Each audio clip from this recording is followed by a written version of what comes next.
ਜ਼ਿਆਦਾ ਜਰਾਨੇ ਵਾਲੇ ਦੋ ਹੀ ਪਲੇਅਰ ਸੀ ਆਪਣੇ, ਮੁਜ਼ੰਮਲ ਬੂਟਾ ਤੇ ਸ਼ਕੀਲ ਜੱਟ।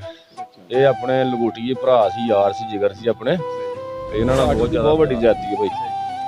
ਦੇਖੋ ਨਾ ਅੱਗੇ ਵੀ ਆਪਰੇਸ਼ਨ ਹੋਏ ਆ ਮੁੰਡਿਆਂ ਦੇ, ਪੱਠੇ ਟੁੱਟ ਜਾਂਦੇ ਆ। ਖੇਡ ਜੋ ਸਾਡੀ ਬਾਡੀ ਟੱਚ ਗੇਮ ਆ, ਤੇ ਵਿੱਚ ਘਾਟਾ ਵਾਧਾ। ਤੇ ਡਾਕਟਰ ਨੇ ਕਿਹਾ ਵੀ ਤੁਸੀਂ ਇੱਥੇ ਲੱਤ ਕਟਾਉਣ ਆਏ ਆ, ਇਲਾਜ ਨਹੀਂ ਕਰਾਉਣ ਆਏ, ਤੁਸੀਂ ਇੱਥੇ ਲੱਤ ਕਟਾਉਣ ਆਏ। ਫੋਰਸਾਂ ਸਾਡਾ ਸਾਥ ਦਿੰਦੀਆਂ ਬਹੁਤ ਜ਼ਿਆਦਾ ਮਾੜੇ ਚੰਗੇ ਟਾਈਮ 'ਚ। ਉਹਨਾਂ ਸਾਥ ਦੇ ਰਹੀ ਹਕੂਮਤ, ਤੁਹਾਡੇ ਕਲੱਬ ਦੇ ਰਹੇ ਉਹਨਾਂ ਦਾ ਸਾਥ ਬਹੁਤ ਜ਼ਿਆਦਾ ਭਾਈ। ਸਾਡੇ ਸਾਰੇ ਕਲੱਬਾਂ ਵਾਲੇ ਵੀ ਬੰਦੇ ਪਹੁੰਚੇ ਆ, ਜਿੰਨਾ ਕਿਸੇ ਕੋਲ ਹੋ ਸਕਿਆ। ਜਵਾਕ ਵੀ ਔਖਾ ਕਰਦੇ ਸੀ। ਜਦੋਂ ਮਿਹਨਤ ਆਪਣੀ ਹੈਗੀ ਸੀ ਫੁੱਲ, ਆਪਾਂ ਕਾਇਮ ਸੀ, ਫੇਰ ਆਪਾਂ ਨੂੰ ਕਿਸੇ ਨੇ ਤੰਗ ਕੀਤਾ। ਉਹਦਾ ਨੁਕਸਾਨ ਸਟੀਰੋਇਡ ਦਾ ਤਾਂ ਹੁੰਦਾ ਬਾਈ ਬਹੁਤ ਜ਼ਿਆਦਾ। ਸਟੀਰੋਇਡ ਦਾ ਨੁਕਸਾਨ ਬਹੁਤ ਜ਼ਿਆਦਾ ਆ। ਤੇ ਯਾਰ ਮੈਂ ਉਹੀ ਗੱਲ ਕਰਦਾ ਵੀ ਸਟੀਰੋਇਡ ਹੈ ਕਿਹੜੀ ਸ਼ੈ, ਰਾਤੋਂ ਰਾਤ ਸਟਾਰ ਬਣ ਜਾਈਏ। ਜਦੋਂ ਅਸੀਂ ਰਾਤੋਂ ਰਾਤ ਸਟਾਰ ਬਣਨ ਦੀ ਕੋਸ਼ਿਸ਼ ਕਰਦੇ ਨਾ, ਉਦੋਂ ਸਾਨੂੰ ਸਟੀਰੋਇਡ ਹੀ ਫਿਰ ਸਾਨੂੰ ਚੱਕਦਾ ਭਾਈ। ਉਹ ਹੀ ਸਾਨੂੰ ਅੱਗਲ ਜਾਂਦਾ ਤੇ ਉਹ ਹੀ ਸਾਨੂੰ ਸਪੀਡਾਂ ਖਿਡਾਉਂਦਾ ਆ। ਵਾਲੇਕੁਮ ਦੋਸਤੋ, ਮੈਂ ਹਾਂ ਅਮਰ ਸ਼ਾਹ, ਤੁਸੀਂ ਦੇਖ ਰਹੇ ਮੇਰਾ YouTube ਚੈਨਲ। ਤੇ ਦੋਸਤੋ ਅੱਜ ਅਸੀਂ ਮੌਜੂਦ ਹਾਂ ਜੀ 232 ਹਕੀਰ ਸਿੰਘ ਪਿੰਡ ਦੇ ਅੰਦਰ। ਤੇ ਅੱਜ ਮੇਰੇ ਨਾਲ ਮੌਜੂਦ ਨੇ, ਕਿਸੇ ਵੀ ਤਾਰਫ ਦੇ ਮੁਹਤਾਜ ਨਹੀਂ, ਬਹੁਤ ਹੀ ਅੱਛੇ ਪਲੇਅਰ ਨੇ ਕਬੱਡੀ ਦੇ, ਤੇ ਪਾਕਿਸਤਾਨ ਦੀ ਨੁਮਾਇੰਦਗੀ ਵੀ ਕਰ ਚੁੱਕੇ ਨੇ ਤੇ ਹੁਣ ਵੀ ਕਰ ਰਹੇ ਨੇ। ਇੰਟਰਨੈਸ਼ਨਲ ਤੇ ਨੈਸ਼ਨਲ ਲੈਵਲ ਤੇ ਕਬੱਡੀ ਖੇਡ ਚੁੱਕੇ ਨੇ। ਤੇ ਸ਼ਾਨਾ ਸਿਆਲ ਸਾਹਿਬ ਜਿਹੜੇ ਕਿ ਸਾਡੇ ਨਾਲ ਮੌਜੂਦ ਨੇ, ਅੱਜ ਅਸੀਂ ਇਹਨਾਂ ਨਾਲ ਗੱਲਬਾਤ ਕਰਾਂਗੇ ਤੇ ਜਾਣਾਂਗੇ ਕਬੱਡੀ ਦੇ ਬਾਰੇ, ਕਿ ਕਬੱਡੀ ਦਾ ਸ਼ੌਕ ਕਿੱਦਾਂ ਹੋਇਆ, ਤੇ ਹੋਰ ਵੀ ਬਹੁਤ ਸਾਰੇ ਸਵਾਲਾਤ ਅੱਜ ਇਹਨਾਂ ਕੋਲ ਅਸੀਂ ਪੁੱਛਾਂਗੇ। ਤੇ ਹੁਣ ਗੱਲ ਕਰਨੇ ਜੀ ਸ਼ਾਨਾ ਸਿਆਲ ਸਾਹਿਬ ਦੇ ਨਾਲ। ਜੀ ਅਸਲਾਮ ਵਾਲੇਕੁਮ ਭਾਈ। ਸਭ ਤੋਂ ਪਹਿਲੇ ਤੇ ਬਹੁਤ ਸ਼ੁਕਰੀਆ ਜੀ ਕਿ ਤੁਸੀਂ ਆਪਣਾ ਕੀਮਤੀ ਵਕਤ ਦੇ ਰਹੇ ਹੋ ਤੇ ਸਾਨੂੰ, ਸਾਡੇ ਨਾਜ਼ਰੀਨ ਵੇਖਣਾ ਦੱਸੋ ਕਿ ਕਬੱਡੀ ਦਾ ਸ਼ੌਕ ਕਿੱਦਾਂ ਹੋਇਆ, ਕਦੋਂ ਕਬੱਡੀ ਖੇਡੀ ਤੁਸੀਂ ਸ਼ੁਰੂ ਕੀਤੀ ਜੀ? ਅਰੇ ਤੇ ਬਹੁਤ ਸ਼ੁਕਰੀਆ ਭਾਈ ਤੁਹਾਡਾ, ਜੀ ਆਇਆਂ ਨੂੰ। ਅੱਲਾਹ ਪਾਕ ਤੁਹਾਨੂੰ ਸਲਾਮਤ ਰੱਖੇ, ਤੁਸੀਂ ਆਏ ਆ ਸਾਡੇ ਕੋਲ। ਤੇ ਕਬੱਡੀ ਦਾ ਸ਼ੌਕ ਭਾਜੀ 2010 ਤੋਂ ਤੇ ਸ਼ੁਰੂਆਤ ਆਪਣੀ ਕਬੱਡੀ ਦੁਨੀਆ 'ਚ ਹੋਈ ਸੀਗੀ। ਤੇ ਸ਼ੁਰੂਆਤ ਆਪਣੀ ਉਸਤਾਦ ਅਖਤਰ ਪਠਾਨ ਤੋਂ ਹੀ ਹੋਈ ਸੀ। ਮੇਰੇ ਉਸਤਾਦ ਸੀ ਉਹ, ਉਸਤਾਦ ਮੁਹਤਰਮ। ਉੱਥੇ ਹੀ ਮੈਂ ਰਿਹਾ 2 ਸਾਲ, ਉੱਥੇ ਹੀ ਮਿਹਨਤ ਕੀਤੀ ਆ ਤੇ ਉੱਥੋਂ ਹੀ ਤਗੜੇ ਹੋ ਗਏ। ਹਾਂਜੀ। ਤੇ ਕਿਹੜੇ ਕਲੱਬ ਦੀ ਤਰਫੋਂ ਤੁਸੀਂ ਕਬੱਡੀ ਖੇਡ ਰਹੇ ਹੋ? ਅਸੀਂ ਭਾਈ ਖੇਡਦੇ ਆ ਮੁਜ਼ੰਮਲ ਬੂਟਾ ਆਜ਼ਾਦ ਕਬੱਡੀ ਕਲੱਬ ਵੱਲੋਂ।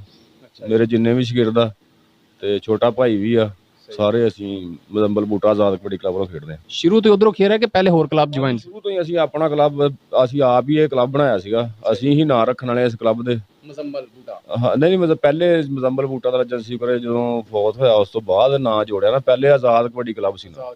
ਹਾਂਜੀ। ਉਸ ਤੋਂ ਬਾਅਦ ਫਿਰ ਜਦੋਂ ਮੁਹੰਮਦ ਸ਼ਹੀਦ ਹੋ ਗਿਆ, ਫੌਤ ਹੋ ਗਿਆ, ਉਸ ਤੋਂ ਬਾਅਦ ਫਿਰ ਅਸੀਂ ਨਾਂ ਰੱਖਤਾ ਇਹਦਾ ਮੁਜ਼ੰਮਲ ਬੂਟਾ ਆਜ਼ਾਦ ਕਬੱਡੀ ਕਲੱਬ, ਕਿਉਂਕਿ ਅਸੀਂ ਆਪਣੇ ਭਰਾ ਦੀਆਂ ਯਾਦਾਂ ਆਪਣੇ ਨਾਲ ਹੀ ਰੱਖਣਾ ਚਾਹੁੰਦੇ ਸਾਰੀ ਜ਼ਿੰਦਗੀ। ਤੇ ਕਿਹੜੇ ਕਿਹੜੇ ਮੁਲਕ ਦੇ ਵਿੱਚ ਤੁਸੀਂ ਜਾ ਕੇ ਕਬੱਡੀ ਖੇਡ ਚੁੱਕੇ ਹੋ? ਮੈਂ ਭਾਈ ਕੈਨੇਡਾ 'ਚ ਹੀ ਖੇਡਿਆ। ਹਾਂਜੀ। ਫਸਟ ਟਾਈਮ ਮੇਰਾ ਵੀਜ਼ਾ ਕੈਨੇਡਾ ਦਾ ਲੱਗਾ ਸੀ, ਮੈਂ 2018 ਦੇ ਵਿੱਚ ਕੈਨੇਡਾ ਖੇਡ ਕੇ ਆਇਆ। ਤੇ ਉੱਥੇ ਕਿਹੜੇ ਕਿਹੜੇ ਕੰਟਰੀ ਨਾਲ ਤੁਹਾਡਾ ਮੈਚ ਹੋਇਆ ਸੀ?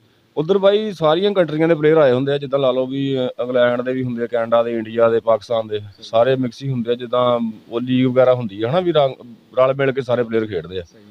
ਹਾਂ। ਤੇ ਪਹਿਲਾਂ ਅਸੀਂ ਟੋਰਾਂਟੋ ਸ਼ਹਿਰ 'ਚ ਖੇਡੇ, ਉਸ ਤੋਂ ਬਾਅਦ ਵੈਨਕੂਵਰ ਸ਼ਹਿਰ ਖੇਡੇ। ਤੇ ਕਬੱਡੀ ਦੇ ਵਿੱਚ ਕਿਹੜੇ ਪਲੇਅਰ ਨਾਲ ਤੁਹਾਡਾ ਜ਼ਿਆਦਾ ਜਰਾਨਾ ਹੈ, ਜਿਹੜਾ ਤੁਹਾਨੂੰ ਜ਼ਿਆਦਾ ਤੁਹਾਡਾ ਯਾਰ ਹੈ ਜੀ, ਪਸੰਦ ਦੇ ਪਲੇਅਰ? ਜ਼ਿਆਦਾ ਜਰਾਨੇ ਵਾਲੇ ਦੋ ਹੀ ਪਲੇਅਰ ਸੀ ਆਪਣੇ, ਮੁਜ਼ੰਮਲ ਬੂਟਾ ਤੇ ਸ਼ਕੀਲ ਜੱਟ। ਇਹ ਆਪਣੇ ਲੰਗੋਟੀਏ ਭਰਾ ਸੀ, ਯਾਰ ਸੀ, ਜਿਗਰ ਸੀ ਆਪਣੇ। ਤੇ ਇਹਨਾਂ ਨਾਲ ਬਹੁਤ ਜ਼ਿਆਦਾ ਪਿਆਰ ਸੀ। ਮਤਲਬ 2010 ਤੋਂ ਇਹਨਾਂ ਨਾਲ ਹੀ ਸੀ ਸਮਝ ਲਓ। ਹਾਂ, ਮਤਲਬ ਵਜਨ ਦੇ ਵੀ ਇਕੱਠੇ ਖੇਡੇ ਆ, ਤੇ ਉਸ ਤੋਂ ਬਾਅਦ ਓਪਨ ਵੀ ਇਕੱਠੇ ਖੇਡੇ, ਬਾਹਰ ਵੀ ਇਕੱਠੇ ਖੇਡ ਕੇ ਆਏ ਆ। ਇਹਨਾਂ ਨਾਲ ਬਹੁਤ ਜ਼ਿਆਦਾ ਆਪਣਾ ਪਿਆਰ ਮੁਹੱਬਤ ਸੀਗਾ ਬਾਈ। ਤੇ ਅੱਲਾਹ ਪਾਕ ਉਹਨਾਂ ਨੂੰ ਜਨਤਾ ਜਗ੍ਹਾ ਵਾਲਾ ਮੁਕਾਮ ਦੇਵੇ। ਤੇ ਭਾਈ ਮੁਜ਼ੰਮਲ ਕਿੱਦਾਂ ਦੇ ਪਲੇਅਰ ਸੀ? ਤੁਸੀਂ ਤਾਂ ਉਹਨਾਂ ਨਾਲ ਕਬੱਡੀ ਖੇਲੀ ਹੈ। ਮੁਜ਼ੰਮਲ ਵਰਗਾ ਪਲੇਅਰ ਨਾ ਤਾਂ ਬਾਈ ਕੋ ਹੋਇਆ ਨਾ ਜੰਮਣਾ ਵਾ, ਠੀਕ ਆ। ਬਹੁਤ ਵੱਡਾ ਪਲੇਅਰ ਹੋਇਆ ਉਹ, ਔਰ ਬਹੁਤ ਵੱਡਾ ਇਨਸਾਨ ਵੀ ਹੋਇਆ। ਔਰ ਗਰੀਬ ਘਰ ਚੋਂ ਉੱਠ ਕੇ ਐਡੀ ਵੱਡੀ ਮੰਜ਼ਿਲ ਪਾਣੀ, ਇੱਕ ਮੈਣਾ ਰੱਖਦੀ ਗੱਲ ਹੈ ਨਾ। ਤੇ ਉਹ ਬਹੁਤ ਵੱਡਾ ਇਨਸਾਨ ਤੇ ਬਹੁਤ ਵੱਡਾ ਪਲੇਅਰ ਹੋਇਆ। ਤੇ ਕੁਝ ਦਿਨ ਪਹਿਲੇ ਵਾਲਦਾ ਵੀ ਸਾਡੀ ਫੌਤ ਹੋ ਗਈ ਆ, ਤੇ ਉਹ ਵੀ ਬੜੀ ਘਰ ਖਾਲੀ ਹੋ ਗਿਆ ਯਾਰ ਬਾਈ। ਜਿੱਦਾਂ ਹੁਣ ਲਾ ਲਓ ਵੀ ਤੁਹਾਨੂੰ ਸਾਰਿਆਂ ਨੂੰ ਪਤਾ ਵਾ, ਤੁਸੀਂ ਵੀ ਸਾਡੇ ਇਲਾਕੇ ਦੇ ਆ, ਤੇ ਸਾਡੇ ਇਲਾਕੇ 'ਚ ਉਸ ਤੋਂ ਵੱਡਾ ਪਲੇਅਰ ਨਹੀਂ ਹੋਣਾ ਬਈ। ਬਹੁਤ ਵੱਡਾ ਪਲੇਅਰ ਹੋਇਆ। ਔਰ ਇਨਸਾਨ ਵੀ ਦੇਖੋ, ਪਲੇਅਰ ਬੰਦਾ ਮਿਹਨਤ ਕਰਦਾ ਤਗੜਾ ਹੋ ਜਾਂਦਾ ਵਾ, ਪਰ ਜਿਹੜੀ ਇਨਸਾਨੀਅਤ ਆ ਉਹ ਘੱਟ ਪਲੇਅਰਾਂ 'ਚ ਹੁੰਦੀ ਹੈ, ਤੇ ਉਹ ਮੁਜ਼ੰਮਲ 'ਚ ਬਹੁਤ ਜ਼ਿਆਦਾ ਸੀ। ਅੱਛਾ ਭਾਈ ਸਿਆਲ, ਕੁਛ ਦਿਨ ਪਹਿਲੇ ਇੱਕ ਵਾਕਿਆ ਹੋਇਆ ਜੀ, ਭਾਈ ਮੁਹੰਮਦ ਖਾਨ ਵੈਂਸ, ਜਿਹੜੇ ਬਹੁਤ ਅੱਛੇ ਪਲੇਅਰ ਸੀ, ਉਹਨਾਂ ਦੇ ਨਾਲ ਤੁਹਾਡੀ ਵੀਡੀਓ ਵੀ ਨੈਟ ਤੇ ਇੱਕ ਚੜੀ ਹੋਈ ਹੈ। ਕੀ ਕਹਿਣਾ ਚਾਹੋਗੇ ਉਹਨਾਂ ਬਾਰੇ? ਤੁਸੀਂ ਉਹਨਾਂ ਨੂੰ ਮਿਲ ਕੇ ਆਏ ਹੋ? ਮੈਂ ਭਾਈ ਉੱਥੇ ਗਿਆ, ਉਹਨਾਂ ਕੋਲ ਉਹਨਾਂ ਦਾ ਹਾਲ ਚਾਲ ਹੀ ਇਨਸਾਨ ਨੇ ਪੁੱਛਣਾ, ਦੁੱਖ ਸੁੱਖ ਸਾਂਝਾ ਕਰਨਾ ਹੁੰਦਾ। ਤੇ ਉਹਨਾਂ ਕੋਲ ਬੈਠੇ ਰਹੇ ਆ, ਤਕਰੀਬਨ 2-4 ਘੰਟੇ ਬੈਠੇ ਰਹੇ ਆ। ਉਹਨਾਂ ਦਾ ਹਾਲ ਚਾਲ ਪੁੱਛਿਆ, ਦੁੱਖ ਦਰਦ ਪੁੱਛਿਆ। ਉਹ ਡਾਕਟਰ ਦੀ ਬਹੁਤ ਵੱਡੀ ਜ਼ਿਆਦਤੀ ਹੈ ਭਾਈ। ਦੇਖੋ ਨਾ ਅੱਗੇ ਵੀ ਆਪਰੇਸ਼ਨ ਹੋਏ ਆ ਮੁੰਡਿਆਂ ਦੇ, ਪੱਠੇ ਟੁੱਟ ਜਾਂਦੇ ਆ। ਖੇਡ ਜੋ ਸਾਡੀ ਬਾਡੀ ਟੱਚ ਗੇਮ ਆ, ਇਹਦੇ ਵਿੱਚ ਘਾਟਾ ਵਾਧਾ ਹੋ ਜਾਂਦਾ ਹਨ। ਤੇ ਉਹ ਭਾਈ ਯਾਰ ਉਹਦਾ ਪੱਠਾ ਟੁੱਟ ਗਿਆ ਸੀ, ਤੇ ਉਹ ਡਾਕਟਰ ਜਿਹੜੀ ਰਹਿੰਦੀ ਖੁੰਦੀ ਕਸਰਾਂ ਨਾਲ ਆਪਰੇਸ਼ਨ ਕਰਨਾ ਉਹਨੇ ਵੀ ਉਹ ਵੀ ਕਰ ਦਿੱਤੀ। ਬਲੀਡਿੰਗ ਹੀ ਬਹੁਤ ਜ਼ਿਆਦਾ ਹੋ ਗਈ ਸਰ। ਤੇ ਜਦੋਂ ਐਂਡ ਇੱਕ ਬੰਦੇ ਕੋਲ ਚਲੋ ਆਪਰੇਸ਼ਨ ਗਲਤ ਹੋ ਗਿਆ, ਉਹਦਾ ਹੱਕ ਬਣਦਾ ਸੀ ਉਹਨਾਂ ਨੂੰ ਦੱਸ ਦਿੰਦਾ, ਜਾਂ ਨਹੀਂ ਕਵਰ ਹੋ ਰਿਹਾ ਸੀ ਉਤੋਂ, ਉਹਦਾ ਹੱਕ ਬਣਦਾ ਸੀ ਉਹਦੇ ਕਜ਼ਨਾਂ ਨੂੰ ਜਾਂ ਉਹਦੇ ਭਰਾ ਸੀ ਜਿਹੜੇ ਨਾਲ, ਉਹਨਾਂ ਨੂੰ ਦੱਸਦਾ ਵੀ ਤੁਸੀਂ ਯਾਰ ਮੇਰੇ ਕੋਲ ਨਹੀਂ ਕਲੀਅਰ ਹੋ ਰਿਹਾ, ਤੁਸੀਂ ਅੱਗੇ ਲੈ ਜਾਓ। ਤੇ ਉਹ ਮਤਲਬ ਲੱਗਾ ਹੀ ਰਿਹਾ ਡਾਕਟਰ, ਆਪ ਹੀ ਇਲਾਜ ਕਰਦਾ, ਆਪ ਹੀ ਲੱਗਾ ਹੀ ਰਿਹਾ, ਤੇ ਉਹ ਜ਼ਿਆਦਾ ਹੀ ਖਰਾਬ ਕਰਦਾ ਰਿਹਾ। ਜਦੋਂ ਜ਼ਿਆਦਾ ਖਰਾਬ ਹੋ ਗਿਆ ਫਿਰ ਉਹਨੇ ਲਾਸਟ ਤੇ ਉਹਨੂੰ ਕਿਹਾ ਵੀ ਉਹਨੂੰ ਉੱਥੋਂ ਰੈਫਰ ਕਰਤਾ ਭਾਈ ਲਾਹੌਰ। ਜਦੋਂ ਲੱਤ ਹੀ ਖਤਮ ਹੋ ਗਈ ਉਦੋਂ ਰੈਫਰ ਕੀਤਾ ਉਹਨੇ, ਉਹ ਮਾੜੀ ਮੋਟੀ ਕਸਰ ਰਹਿੰਦੀ ਨਹੀਂ ਸੀ, ਜੋ ਕਸਰ ਮਾੜੀ ਮੋਟੀ ਰਹਿੰਦੀ ਫਿਰ ਨਹੀਂ, ਜਦੋਂ ਲੱਤ ਹੀ ਖਤਮ ਹੋ ਗਈ ਨਾ ਉਦੋਂ ਉਹਨੂੰ ਲਾਹੌਰ ਰੈਫਰ ਕਰਤਾ। ਤੇ ਉਹ ਲਾਹੌਰ ਜਦੋਂ ਗਿਆ ਉਹਨਾਂ ਨੇ ਭਾਈ ਦੱਸਦਾ ਸੀ ਵੀ ਜਦੋਂ ਅਸੀਂ ਲਾਹੌਰ ਜਾ ਕੇ ਡਾਕਟਰ ਨੂੰ ਚੈੱਕ ਕਰਾਇਆ ਵਾ, ਤੇ ਡਾਕਟਰ ਨੇ ਕਿਹਾ ਵੀ ਤੁਸੀਂ ਇੱਥੇ ਲੱਤ ਕਟਾਉਣ ਆਏ ਆ, ਇਲਾਜ ਨਹੀਂ ਕਰਾਉਣ ਆਏ, ਤੁਸੀਂ ਇੱਥੇ ਲੱਤ ਕਟਾਉਣ ਆਏ ਆ। ਉਹ ਤਾਂ ਫਿਰ ਜਦੋਂ ਇਹ ਗੱਲ ਉਹਨਾਂ ਦੇ ਕੰਨੀ ਪਈ, ਜਾਂ ਤੈਨੂੰ ਪਤਾ ਏਡਾ ਵੱਡਾ ਪਲੇਅਰ ਸੀਗਾ, ਤੇ ਫਿਰ ਦੁੱਖ ਤਾਂ ਲੱਗਦਾ ਹੀ ਹੈ ਨਾ। ਤੁਸੀਂ ਖੇਲੇ ਮੈਚ ਉਹਨਾਂ ਨਾਲ? ਬਹੁਤ ਜ਼ਿਆਦਾ ਮੈਚ ਖੇਡੇ ਭਾਈ ਉਹਨਾਂ ਨੂੰ, ਹਾਂ ਬਹੁਤ ਜ਼ਿਆਦਾ ਸੀ ਭਾਈ, ਉਹ ਵੀ ਬੜਾ ਵੱਡਾ ਪਲੇਅਰ ਹੋਇਆ। ਤੇ ਦੇਖੋ ਜਿਹੜਾ ਬੰਦਾ ਪਾਕਿਸਤਾਨ ਦੀ ਨੁਮਾਇੰਦਗੀ ਕਰਦਾ ਵਾ, ਜਾਂ ਵਰਲਡ ਕੱਪ ਖੇਡਦਾ, ਲੀਗਾਂ ਖੇਡਦਾ ਬਾਹਰ ਅੰਦਰ ਜਾ ਕੇ, ਉਹ ਆਖਰ ਛੋਟਾ ਜਿਹਾ ਪਲੇਅਰ ਤਾਂ ਨਹੀਂ ਹੁੰਦਾ, ਤੇ ਮਿਟਿਆ ਹੋਇਆ ਤੇ ਮਲੰਗ ਬੰਦਾ ਯਾਰ। ਹਾਂ, ਅੱਲਾਹ ਪਾਕ ਉਹਨੂੰ ਤੰਦਰੁਸਤੀ ਦੇਵੇ ਬਸ, ਸਾਡੀ ਤਾਂ ਹੁਣ ਉਹ ਕਿੰਨੇ ਭਾਈ ਨੇ? ਉਹ ਦੋ ਹੀ ਭਾਈ ਆ ਭਾਈ। ਹਾਂ, ਹੁਣ ਉਹਨਾਂ ਦਾ ਕੀ ਰੋਜ਼ਗਾਰ ਅੱਗੇ, ਕਬੱਡੀ ਦੇ ਕਿ ਹੋਰ ਸਿਸਟਮ? ਆਪਣੇ ਮਹਿਕਮੇ 'ਚ ਵੀ ਹੈ ਨਾ, ਤੁਹਾਨੂੰ ਪਤਾ ਪੁਲਿਸ 'ਚ ਫੋਰਸਾਂ ਸਾਡਾ ਸਾਥ ਦਿੰਦੀਆਂ ਬਹੁਤ ਜ਼ਿਆਦਾ ਮਾੜੇ ਚੰਗੇ ਟਾਈਮ 'ਚ। ਉਹਨਾਂ ਦਾ ਸਾਥ ਦੇ ਰਹੀ ਹਕੂਮਤ, ਤੁਹਾਡੇ ਕਲੱਬ ਦੇ ਰਹੇ ਉਹਨਾਂ ਦਾ ਸਾਥ ਬਹੁਤ ਜ਼ਿਆਦਾ ਭਾਈ, ਸਾਡੇ ਸਾਰੇ ਕਲੱਬਾਂ ਵਾਲੇ ਵੀ ਬੰਦੇ ਪਹੁੰਚੇ ਆ, ਜਿੰਨਾ ਕਿਸੇ ਕੋ ਹੋ ਸਕਿਆ ਉਹਨਾਂ ਕੋ ਉਹਨਾਂ ਨੇ ਕੀਤਾ ਵਾ ਹਨਾ। ਸਾਡੇ ਕਲੱਬ ਵਾਲੇ ਵੀ ਗਏ ਆ, ਸਾਡੇ ਕੋਚ, ਤੇ ਇਹਨਾਂ ਨੇ ਵੀ ਜਿੰਨਾ ਵੀ ਸਾਥ ਹੋ ਸਕਿਆ ਉਹਨਾਂ ਦਿੱਤਾ ਸਾਡੇ, ਕਿਉਂਕਿ ਪ੍ਰਮੋਟਰ ਹਰ ਕਲੱਬ ਨਾਲ ਪ੍ਰਮੋਟਰ ਹੁੰਦੇ ਆ, ਤੇ ਪ੍ਰਮੋਟਰ ਬਾਹਰੋਂ ਅੰਦਰੋਂ ਪੈਸਾ ਭੇਜਦੇ ਆ, ਉਹਦੇ ਵਿੱਚ ਚਲੋ ਮੁੰਡਿਆਂ ਦਾ ਸਾਥ ਦੇ ਹੋ ਜਾਂਦਾ ਯਾਰ ਮਾੜਾ ਚੰਗਾ। ਹਾਂ, ਤੇ ਤੁਹਾਡੇ ਕੋਲ ਵੀ ਲੜਕੇ ਟ੍ਰੇਨਿੰਗ ਕਰ ਰਹੇ ਨੇ ਕਬੱਡੀ ਦੀ? ਕੋਈ ਸ਼ਾਗਿਰਦ ਹੈ ਨਾ ਤੁਹਾਡੇ ਵੀ? ਹਾਂ ਸ਼ਾਗਿਰਦ ਤਾਂ ਭਰਾ ਮੈਂ ਕਹਿੰਦਾ ਹੁਣ ਪਾਕਿਸਤਾਨ ਸਾਰਿਆਂ ਨੂੰ ਬਹੁਤੇ ਮਿੱਤ ਹੀ ਹੋਣ, ਬਹੁਤ ਸ਼ਾਗਿਰਦ ਆ। ਸਹੀ ਹੋ ਗਿਆ। ਹਾਂ, ਕਲੱਬ ਬਣਾਇਆ ਤੁਸੀਂ ਆਪਣਾ ਇੱਥੇ? ਸੌਰੀ, ਗਰਾਊਂਡ ਵਗੈਰਾ ਕੋਈ ਅਕੈਡਮੀ ਜਿੱਦਾਂ ਲਾ ਲਓ ਇੱਕ ਬਣੀ ਆ ਆਪਣੀ ਗਰਾਊਂਡ ਆਪਣੇ ਕੋਲ, ਸਰਕਾਰੀ ਜਗ੍ਹਾ ਤੇ ਗਰਾਊਂਡ ਛਡਾਇਆ ਵਾ। ਮਾੜੇ ਬੰਦੇ ਆ ਯਾਰ, ਹੋਰ ਸਾਡੇ ਕੋਲ ਏਡੇ ਜ਼ਮੀਨ ਜਾਇਦਾਦ ਵਾਲੇ ਬੰਦੇ ਨੇ ਜਿਹੜਾ ਵੀ ਅਸੀਂ ਆਪ ਛੱਡ ਲਈਏ, ਤੇ ਸਰਕਾਰੀ ਜਗ੍ਹਾ ਤੇ ਗਰਾਊਂਡ ਛਡਾਇਆ ਆਪਾਂ। ਚਲੋ ਅਫਸਰਾਂ ਦਾ ਵੀ ਭਲਾ ਹੋਵੇ ਜਿਨ੍ਹਾਂ ਨੇ ਸਾਨੂੰ ਗਰਾਊਂਡ ਦਿੱਤਾ ਵਾ। ਉੱਥੇ ਮੁੰਡੇ ਸਾਰੇ ਜਿੰਨੇ ਵੀ ਇਲਾਕੇ ਦੇ ਟ੍ਰੇਨਿੰਗ ਕਰਦੇ ਆ, ਕੁਛ ਰਹਿੰਦੇ ਵੀ ਆ ਮੁੰਡੇ, ਹਜੇ ਰਿਹਾਇਸ਼ ਰੂਸ਼ ਬਣ ਰਹੀ ਤੁਹਾਡੇ ਸਾਹਮਣੇ, ਨਵੇਂ ਘਰ 'ਚ ਆਪਾਂ ਬੈਠੇ ਆ। ਜਦੋਂ ਰਿਹਾਇਸ਼ ਬਣ ਗਈ ਫਿਰ ਹੋਰ ਜ਼ਿਆਦਾ ਮੁੰਡੇ ਲਿਆ ਕੇ, ਜਦ ਮਿਹਨਤ ਜਦੋਂ ਕੀਤੀ ਹੋਵੇ ਨਾ, ਪਹਿਲੀ ਗੱਲ ਤਾਂ ਇਹ ਕਿਸੇ ਨਾਲ ਵੀ ਔਖਾ ਨਹੀਂ ਲੱਗਦਾ, ਇਨਸਾਨ ਦੀ ਮਿਹਨਤ ਹੋਵੇ ਹਨਾ। ਵੀ ਅੱਜ ਤੱਕ ਆਪਾਂ ਨੂੰ ਪਾਕਿਸਤਾਨ 'ਚ ਕਿਸੇ ਰੇਡਰ ਨੇ ਨਹੀਂ ਔਖਾ ਕੀਤਾ, ਜਦੋਂ ਮਿਹਨਤ ਸੀਗੀ। ਜਦੋਂ ਮਿਹਨਤ ਨਹੀਂ ਸੀਗੀ ਉਦੋਂ ਸਾਰੇ ਹੀ ਔਖਾ ਕਰਦੇ ਸੀ, ਉਦੋਂ ਨਿੱਕੇ ਨਿੱਕੇ ਜਵਾਕ ਵੀ ਔਖਾ ਕਰਦੇ ਸੀ। ਜਦੋਂ ਮਿਹਨਤ ਆਪਣੀ ਹੈਗੀ ਸੀ ਫੁੱਲ, ਆਪਾਂ ਕਾਇਮ ਸੀ, ਫੇਰ ਆਪਾਂ ਨੂੰ ਕਿਸੇ ਨੇ ਤੰਗ ਕੀਤਾ, ਫਿਰ ਤਾਂ ਸਕੂਨ ਨਾਲ ਹੀ ਫੜ ਲਈਦੇ ਸੀ। ਹੁਣ ਜਾ ਰਹੇ ਹੋ ਕਿਸੇ ਹੋਰ ਕੰਟਰੀ ਖੇਡਣ ਵਾਸਤੇ? ਹਾਂਜੀ ਬਾਈ, ਅੱਲਾ ਖੈਰ ਕਰੇ, ਪੇਪਰ ਆਪਣੇ ਹੈਗੇ ਆ। ਜਿਹੜੇ ਮੁਲਕ ਦੇ? ਯੂਰਪ ਦੀ ਆ ਵੀਰੇ। ਹਾਂ, ਅੱਲਾ ਖੈਰ ਕਰੇ। ਅੱਛਾ, ਤੇ ਕਬੱਡੀ ਜਿਹੜੀ ਖੇਡਣ ਵਾਸਤੇ ਅੱਛੀ ਖੁਰਾਕ ਦੀ ਵੀ ਜ਼ਰੂਰਤ ਹੁੰਦੀ ਹੈ, ਐਕਸਰਸਾਈਜ਼ ਦੀ ਵੀ ਜ਼ਰੂਰਤ ਹੁੰਦੀ ਹੈ, ਦੱਸੋਗੇ ਕਿ ਕੀ ਚਾਹੀਦਾ? ਖੁਰਾਕ ਕਿੰਨੀ ਹੋਣੀ ਚਾਹੀਦੀ, ਐਕਸਰਸਾਈਜ਼ ਰੋਜ਼ਾਨਾ ਕਿੰਨੀ ਕਰਨੀ ਚਾਹੀਦੀ? ਪਹਿਲੀ ਤਾਂ ਗੱਲ ਆ ਕਿ ਅਸੀਂ ਲੋਕ ਮੁਸਲਮਾਨ ਆ ਬਾਈ, ਸਾਨੂੰ ਆਪਣਾ ਲਗੋਟਾ ਕਾਇਮ ਰੱਖਣਾ ਚਾਹੀਦਾ। ਸਭ ਤੋਂ ਵੱਡੀ ਜੰਗ ਹੀ ਇਹਦੇ ਨਾਲ ਆ ਹਨਾ। ਤੇ ਖੁਰਾਕ ਦਾ ਵਾਧਾ ਘਾਟਾ ਹੋ ਜਾਵੇ ਨਾ, ਕੋਈ ਚੱਕਰ ਨਹੀਂ ਹੁੰਦਾ। ਮਿਹਨਤ ਤੇ ਜਿਹੜੀ ਤੁਹਾਡੀ ਅੰਦਰ ਦੀ ਸਫਾਈ ਆ, ਇਹ ਬਹੁਤ ਜ਼ਰੂਰੀ ਆ ਭਲਵਾਨੀ 'ਚ। ਖੁਰਾਕ ਤਾਂ ਆਮ ਰੂਟੀਨ ਦੇ ਵਿੱਚ ਪਿੰਡਾਂ ਵਾਲੇ ਬੰਦੇ ਆ, ਦੁੱਧ ਘਿਓ ਦਹੀਂ, ਇਹ ਤਾਂ ਗੋਸ਼ਤ ਆਪਣੇ ਤਾਂ ਆਮ ਰੂਟੀਨ 'ਚ ਚੱਲਦਾ ਹਨਾ। ਇਹ ਬਹੁਤ ਜ਼ਰੂਰੀ ਆ, ਗੋਸ਼ਤ ਜ਼ਰੂਰੀ ਆ, ਦੁੱਧ ਦਹੀਂ ਜ਼ਰੂਰੀ ਆ ਭਲਵਾਨ ਬੰਦੇ ਵਾਸਤੇ। ਤੇ ਅੱਜ ਕੱਲ ਤਾਂ ਖੁਰਾਕ ਨੂੰ ਦੁਨੀਆ ਭੁੱਲ ਗਈ ਹੈ, ਸਟੀਰਾਇਡ ਵਾਲੇ ਪਾਸੇ ਬਹੁਤ ਤੁਰ ਪਈ ਆ, ਉਹ ਬਹੁਤ ਤੁਰ ਪਿਆ। ਸਟੀਰਾਇਡ ਇਹ ਨਹੀਂ ਵੀ ਕਬੱਡੀ ਦੁਨੀਆ ਦੇ ਵਿੱਚ ਹੀ ਆ, ਉਹ ਤੁਸੀਂ ਲਾ ਲਓ ਵੀ ਹੁਣ ਹਰ ਪਾਸੇ ਸਟੀਰਾਇਡ ਆ ਗਿਆ। ਜੇ ਤੁਸੀਂ ਫਲ ਫਰੂਟ ਦੀ ਵੀ ਗੱਲ ਕਰਦੇ ਨਾ, ਤੇ ਉਹ ਫਰੂਟ ਦੇ ਵਿੱਚ ਵੀ ਬਹੁਤ ਜ਼ਿਆਦਾ ਸਟੀਰਾਇਡ, ਸਬਜ਼ੀਆਂ 'ਚ ਵੀ ਬਹੁਤ ਸਟੀਰਾਇਡ।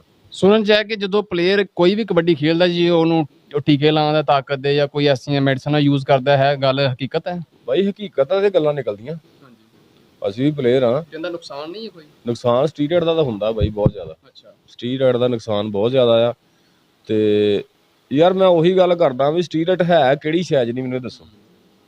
ਹਰ ਸ਼ਹਿਰ ਦੇ ਵਿੱਚ ਸਟੀਰਾਇਡ ਚੱਲਣ ਡਿਆ ਜੇ, ਫਲ ਫਰੂਟ ਸਬਜ਼ੀਆਂ 'ਚ ਮੱਝਾਂ ਨੂੰ ਟੀਕੇ ਲਾ ਕੇ ਚੋਣ ਡਏ ਆ। ਮੈਂ ਅਗਲੇ ਦਿਨ ਦੱਸਿਆ ਸੀ, ਸ਼ੁਗਰ ਵਾਲੀ ਗੱਲ ਸੀ, ਮੱਝ ਕਿਹੜਾ ਗਰਾਊਂਡ ਦੇ ਵਿੱਚ ਦੂਸਰ ਕੌਡੀ ਪਾ ਕੇ ਆਈ ਹੁੰਦੀ ਆ, ਉਹਨੂੰ ਵੀ ਟੀਕਾ ਲਾ ਕੇ ਚੋਂਦੇ ਆ। ਇਹ ਚੱਲਦਾ ਬਾਈ, ਇਹ ਨਿਜ਼ਾਮ ਆ, ਦੌਰ ਫਾਸਟ ਆ ਗਿਆ। ਹੁਣ ਇੱਕ ਸਿਹਤ ਵਾਸਤੇ ਇੱਕ ਚੀਜ਼ ਦਾ ਨੁਕਸਾਨ ਹੈ, ਉਸ ਤੋਂ ਬਾਅਦ ਵੀ ਯੂਜ਼ ਕੀਤਾ ਜਾਂਦਾ ਹੈ, ਇਹ ਕਿਉਂ ਹੈ? ਨੁਕਸਾਨ ਬਹੁਤ ਜ਼ਿਆਦਾ ਬਾਈ। ਦੇਖੋ ਨਾ, ਹੁਣ ਜਿੱਦਾਂ ਪਹਿਲਾਂ ਪੁਰਾਣੇ ਮੈਚ ਹੁੰਦੇ ਸੀ, ਉਦੋਂ ਲੋਕ ਮੇਲੇ ਹੀ ਖੇਡਦੇ ਰਹੇ ਹਨਾ। ਮਤਲਬ ਸਾਲ ਬਾਅਦ ਜੇ ਕੋਈ 1 2 4 ਟੂਰਨਾਮੈਂਟ ਹੁੰਦੇ ਸਾਲ ਦੇ ਵਿੱਚ, ਤੇ ਉਹ ਬੰਦੇ ਮਿਹਨਤ ਕਰਕੇ ਖੇਡ ਲੈਂਦੇ ਸੀ, ਮਿਹਨਤ ਜ਼ਿਆਦਾ ਕਰਦੇ ਸੀ। ਹੁਣ ਸਾਡੇ ਪਲੇਅਰਾਂ ਨਾਲ, ਸਾਡੇ ਪਲੇਅਰ ਹੁਣ 3 ਦਿਨ ਦੇ ਵਿੱਚ 4 4 5 5 ਮੈਚ ਖੇਡਦੇ ਆ, 4 ਮੈਚ ਵੀ ਖੇਡ ਜਾਂਦੇ, 2 ਵੀ ਖੇਡ ਜਾਂਦੇ ਆ, ਉਹ ਰਿਕਵਰੀ ਨਹੀਂ ਹੁੰਦੀ। ਕੋਈ ਇੰਜਰੀਆਂ ਇਦਾਂ ਦੀਆਂ ਹੁੰਦੀਆਂ ਯਾਰ, ਜ਼ਿੰਦਗੀ ਕਿੰਨੀ ਕੁ ਥੋੜੀ ਜਿਹੀ ਜ਼ਿੰਦਗੀ ਆ, ਹਰ ਬੰਦਾ ਕਾਲੀ ਨੂੰ ਪਿਆ ਵੀ ਦਵਾ ਕਰ ਲਈਏ ਹਨਾ, ਰਾਤੋਂ ਰਾਤ ਸਟਾਰ ਬਣ ਜਾਈਏ।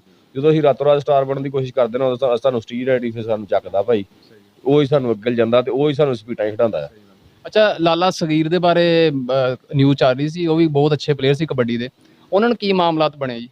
ਭਾਜੀ ਉਹ ਵੀ ਬੜੇ ਵੱਡੇ ਇਨਸਾਨ ਹੋਏ ਆ, ਇੱਕ ਹਸਮੁਖ ਜਿਹਾ ਬੰਦਾ ਸੀਗਾ, ਤੇ ਇਹ ਨਹੀਂ ਵੀ ਕਦੀ ਵੀ ਉਹ ਬੰਦਾ ਗੁੱਸੇ 'ਚ ਜਾਂ ਨਾਰਾਜ਼ ਕਿਸੇ ਨਾਲ ਹੁੰਦਾ ਨਹੀਂ ਦੇਖਿਆ। ਤੇ ਉਹ ਇੱਕ ਇੰਟਰਟੇਨਮੈਂਟ ਸੀ, ਇੱਕ ਮਤਲਬ ਸ਼ੁਕਲ ਮੇਲਾ ਸੀ, ਉਹਦਾ ਜ਼ੇਨ ਹੁੰਦਾ ਸੀ ਵੀ ਆਵਾਮ ਮੇਰੇ ਵੱਲ ਦੇਖ ਕੇ ਖੁਸ਼ ਹੋਵੇ, ਤੇ ਵਾਕਈ ਇਦਾਂ ਹੀ ਸੀਗੀ। ਲਾਲੇ ਵੱਲ ਦੇਖ ਕੇ ਬੜੀ ਆਵਾਮ ਖੁਸ਼ ਹੁੰਦੀ ਸੀ। ਅੱਲਾਹ ਪਾਕ ਭਾਈ ਉਹਨਾਂ ਦੀਆਂ ਮੰਜ਼ਿਲਾਂ ਆਸਾਨ ਫਰਮਾਵੇ। ਬਹੁਤ ਹੀ ਅੱਛਾ ਇਨਸਾਨ ਸੀ ਔਰ ਬਹੁਤ ਵੱਡਾ ਇਨਸਾਨ ਸੀਗਾ, ਬੜਾ ਵੱਡਾ ਭਲਵਾਨ ਸੀਗਾ। ਤੇ ਰੋਜ਼ੇ ਦੀ ਹਾਲ 'ਚ ਭਰਾ ਸਾਡਾ ਫੌਤ ਹੋਇਆ ਜੀ। ਉਹ ਟ੍ਰੇਨਿੰਗ ਕਰ ਰਹੇ ਸੀ ਕਿ ਨਹੀਂ, ਰੋਜ਼ੇ ਦੀ ਹਾਲ 'ਚ ਬਾਈ, ਸੁਬਾਹ ਅਜ਼ਾਨ ਤੋਂ ਬਾਅਦ ਨਾ ਹਾਂ ਰੋਜ਼ਿਆਂ ਦੀ ਫੌਤ ਹੋਏ ਨਾ। ਤੇ ਬੜੇ ਅੱਛੇ ਤੇ ਬੜੇ ਵੱਡੇ ਭਲਵਾਨ ਹੋਏ ਭਾਜੀ ਉਹ ਵੀ। ਅੱਛਾ, ਤੇ ਕਬੱਡੀ ਦੀ ਫੀਲਡ ਤੋਂ ਹਟ ਕੇ ਹੋਰ ਤੁਹਾਡਾ ਕੀ ਸ਼ੌਕ ਹੈ? ਕਬੂਤਰਬਾਜ਼ੀ ਭਾਈ, ਸਾਡੇ ਵੱਡਿਆਂ ਦਾ ਜਿਹੜਾ ਸਾਡੇ ਮਤਲਬ ਇੰਡੀਆ 'ਚ ਅਸੀਂ ਜ਼ਿਲ੍ਹੇ ਫਿਰੋਜ਼ਪੁਰ 'ਚ ਉੱਠ ਕੇ ਆਏ ਹੋਏ ਹਾਂ। ਫਿਰੋਜ਼ਪੁਰੀ ਹਾਂ ਅਸੀਂ, ਤੇ ਮੁੜ ਕੇ ਆ ਕੇ ਅਸੀਂ ਇੱਥੇ 232 'ਚ ਬੈਠੇ ਹਾਂ ਜੀ। ਸਾਰਾ ਗੁੱਜਰਾਂ ਦਾ ਪਿੰਡ ਆ, ਟੋਟਲੀ ਗੁੱਜਰਾਂ ਦਾ ਪਿੰਡ ਆ ਸਾਡਾ, ਇਕੱਲਾ ਹੀ ਘਰ ਸਿਆਲਾਂ ਦਾ ਵਾ।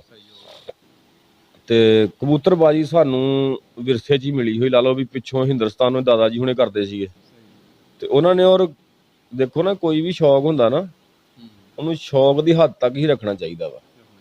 ਹੋਰਾਂ ਕੰਮਾਂ ਦੇ ਵਿੱਚ ਵੀ, ਜਿੱਦਾਂ ਹੁਣ ਲਾ ਲਓ ਵੀ ਅਸੀਂ ਕਬੂਤਰਬਾਜ਼ੀ ਦੇ ਵਿੱਚ ਮਸ਼ਹੂਰ ਨਹੀਂ, ਕਬੂਤਰਬਾਜ਼ੀ ਕੇ ਬੜੇ ਝੂਠੇ ਹੁੰਦੇ ਆ, ਇਹ ਫਰੇਬੀਏ ਹੁੰਦੇ ਆ, ਇਦਾਂ ਦੇ। ਕਬੂਤਰਬਾਜ਼ੀ ਇੱਕ ਬਦਨਾਮ ਜੀ ਫੀਲਡ ਆ ਹਨਾ, ਉਹਨਾਂ ਨੇ ਇਹ ਕੰਮ ਨਹੀਂ ਕੀਤਾ, ਉਹਨਾਂ ਨੇ ਜੈਨੂਇਨ ਸਪੋਰਟਸ ਕੀਤੀ ਆ, ਠੀਕ ਆ ਜੀ। ਔਰ ਓਰੀਜਨਲ ਕਬੂਤਰ ਉਡਾਏ ਆ, ਮਤਲਬ ਉਹਦੇ ਵਿੱਚ ਵੀ ਆ ਹੁਣ ਮੈਡੀਸਨ ਵੀ ਬਹੁਤ ਆ ਗਈ, ਹੁਣ ਗੋਲੀਆਂ ਟੀਕੇ ਲਾ ਕੇ ਕਬੂਤਰਾਂ ਨੂੰ ਉਡਾਈ ਜਾਂਦੇ ਆ, ਉਹਨਾਂ ਨੇ ਓਰੀਜਨਲ ਉਡਾਏ ਆ ਆਪਣੀ ਤਾਕਤ ਤੇ। ਔਰ ਜਿਹੜੀ ਕਬੂਤਰਾਂ ਦੀ ਨਸਲ ਸੀ ਨਾ, ਉਹ ਸਾਰੇ ਪਾਕਿਸਤਾਨ ਨੂੰ ਪਤਾ ਵਾ ਵੀ ਕਿੱਡੀ ਚੰਗੀ ਸੀਗੀ, ਤੇ ਓਰੀਜਨਲ ਆਪਣੀ ਪਾਵਰ ਤੇ ਕਬੂਤਰ ਉੱਡਿਆ, ਉਹ ਕਬੂਤਰਬਾਜ਼ੀ ਕੀਤੀ ਆ। ਗਾਂ ਚਾਚੂ ਜੀ ਹੁਣੇ ਸੀ, ਅੱਬੂ ਜੀ ਹੁਣੇ, ਲਜਨ ਸਿੰਘ ਕਰੇ, ਬਾਬਾ ਜੀ ਹੁਣੇ ਸੀ, ਉਹਨਾਂ ਨੇ ਹਾਈ ਲੈਵਲ ਤੇ ਸ਼ਿਕਾਰ ਕੀਤਾ ਔਰ ਕਿਤਾਬਾਂ ਲਿਖੀਆਂ, ਹਿਸਟਰੀਆਂ ਲਿਖੀਆਂ ਹੋਈਆਂ ਇਹਨਾਂ ਦੀਆਂ ਇਨਸਾਨੀਅਤ ਦੀਆਂ। ਤੇ ਉਸ ਤੋਂ ਬਾਅਦ ਜਿਹੜਾ ਇਹਨਾਂ ਨੇ ਸ਼ਿਕਾਰ ਕੀਤਾ, ਇਹਨਾਂ ਦੇ ਕਬੂਤਰਾਂ ਦੀਆਂ ਹਿਸਟਰੀਆਂ ਲਿਖੀਆਂ ਹੋਈਆਂ। ਹਾਂਜੀ ਜੀ ਦੋਸਤੋ, ਤੇ ਅੱਜ ਅਸੀਂ ਗੱਲਬਾਤ ਕੀਤੀ ਜੀ ਪਾਕਿਸਤਾਨ ਦੇ ਇੰਟਰਨੈਸ਼ਨਲ ਪਲੇਅਰ ਜੀ ਸ਼ਾਨਾ ਸਿਆਲ ਸਾਹਿਬ, ਤੇ ਉਹਨਾਂ ਕੋਲ ਜਾਣਿਆ ਕਬੱਡੀ ਦੇ ਬਾਰੇ, ਤੇ ਬਹੁਤ ਚੰਗਾ ਲੱਗਿਆ। ਬਹੁਤ ਵਧੀਆ ਇਨਸਾਨ ਨੇ, ਗੱਲਬਾਤ ਕੀਤੀ ਇਹਨਾਂ ਨਾਲ, ਤੇ ਉਮੀਦ ਕਰਨਾ ਕਿ ਤੁਹਾਨੂੰ ਸਾਡੀ ਵੀਡੀਓ ਚੰਗੀ ਲੱਗੀ ਹੋਣੀ ਹੈ। ਜੇ ਚੰਗੀ ਲੱਗੀ ਹੋਵੇ ਤਾਂ ਸਾਡੇ ਚੈਨਲ ਨੂੰ ਲਾਜ਼ਮੀ ਸਬਸਕ੍ਰਾਈਬ ਕਰ ਦੇਣਾ, ਤੇ ਵੀਡੀਓ ਨੂੰ ਸਾਰੇ ਵੀਰ ਜਿੱਥੋਂ ਜਿੱਥੋਂ ਦੇਖ ਰਹੇ ਨੇ ਵੀਡੀਓ ਨੂੰ ਲਾਜ਼ਮੀ ਸ਼ੇਅਰ ਵੀ ਕਰ ਦੇਣਾ। ਸਾਨੂੰ ਦਿਓ ਇਜਾਜ਼ਤ, ਇਨਸ਼ਾਅੱਲਾ ਨਵੀਂ ਵੀਡੀਓ ਦੇ ਨਾਲ ਤੁਹਾਡੀ ਖਿਦਮਤ 'ਚ ਫੇਰ ਹਾਜ਼ਰ ਹੋਵਾਂਗੇ। ਅੱਲਾਹ ਹਾਫਿਜ਼।